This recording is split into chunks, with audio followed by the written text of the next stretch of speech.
In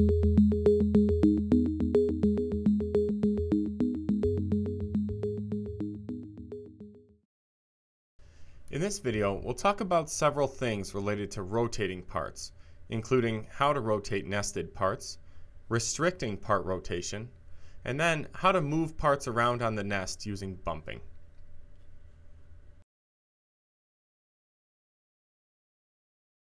Each part has a property called initial rotation. This just lets you change the natural orientation of the part. So let's say I have this rectangle selected here in the part list, and I change the initial rotation to 90. That will rotate that part at 90 degrees from how it was drawn in CAD. And now when I manually nest that one, it'll be nested at the 90-degree rotation initially. Okay, we'll get rid of that and then set it back to 0. There's another property called grain restraint. This is used for parts with a rotation restriction. So it may be that the part needs to run parallel to the grain of the material, so parallel to the X or Y axes of the sheet. Let's say that the length of this rectangle here needs to be parallel to the Y axis of the plate. So with grain restraint for this part set to 0, I can add this, and Pronest will allow any rotation at all. So this is not what I want. All right, let's get rid of it, and this time we'll set the grain restraint to 180. This will keep the length of that part parallel to the Y axis of the plate. So I'll bring this over, and now the only allowable orientations for this part on the nest will be 0 degrees or 180 degrees. It will not rotate to any other angle during automatic nesting. So during manual nesting, you can rotate it to a different angle, but when you try to place the part, Pronest will give you an error. This lets you know that the part orientation violates that grain restraint angle. All right, so this is something I'd need to correct. Another way that grain restraint is sometimes used is for rectangular parts where you want the edges of the part to always be squared to the edges of the plate. So you always want them to be parallel to the X or Y axes on your table. In this case, you could set the grain restraint to 90. And now Pronest will allow orientations of 0, 90, 180, and 270. And any other angle wouldn't be allowable. Okay, that covers grain restraint. Let's set this back to 0 for now for that part.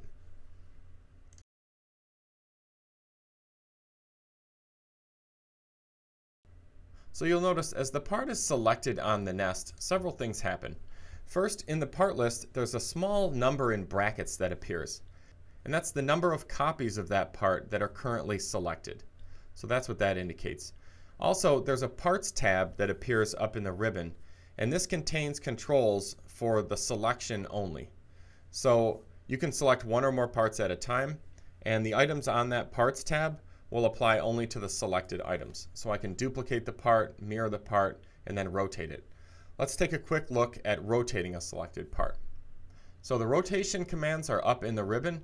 They're also here for this part at the corners of the selection. So the circles at the corner are different handles for rotating the part. So the upper right is a free rotate control. You can just click and drag to rotate the part there. Upper left will rotate counterclockwise by a fixed amount. So this is the increment angle shown in the ribbon. Right now I have this set to 10 degrees. But if I click this, it will rotate it by 10 degrees. So these controls in the ribbon do the same thing. You can rotate clockwise or counterclockwise by that interval. Okay, the lower left is for rotating to 90 degrees. So this is 90 degrees from the initial rotation of the part. And then there's another option on the lower right called rotate long side. That will be more visible with a part such as this, where you want to rotate the long side of the part to the next 90 degrees. So something like that. So as you continue nesting parts, you'll have different parts at different angles. If you ever need to know the rotation angle of a specific nested part, just right-click the part, select Properties, and then the rotation angle will be shown in that dialog.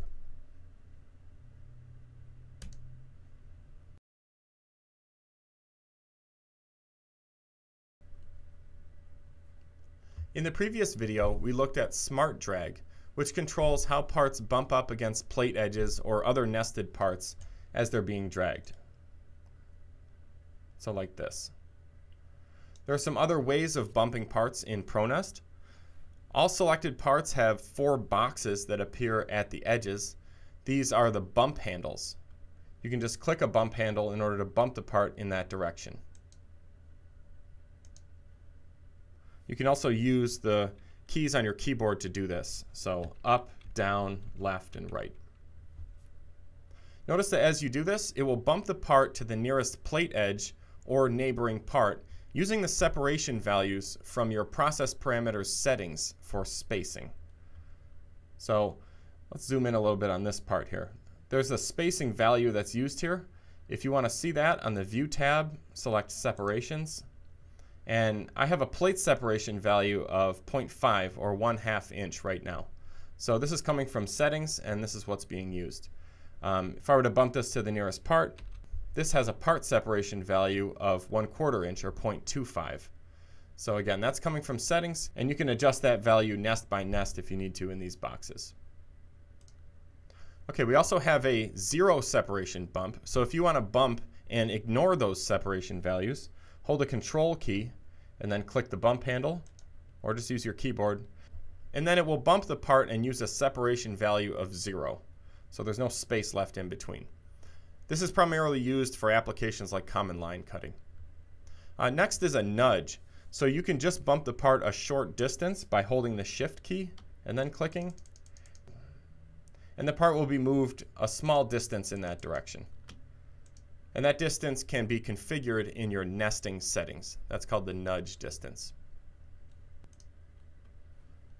Okay, another note here about moving and rotating parts. As you move parts around, on the Parts tab, any move can be undone by just clicking Undo. And then you can also redo a move as well. So that's for moving and rotating parts.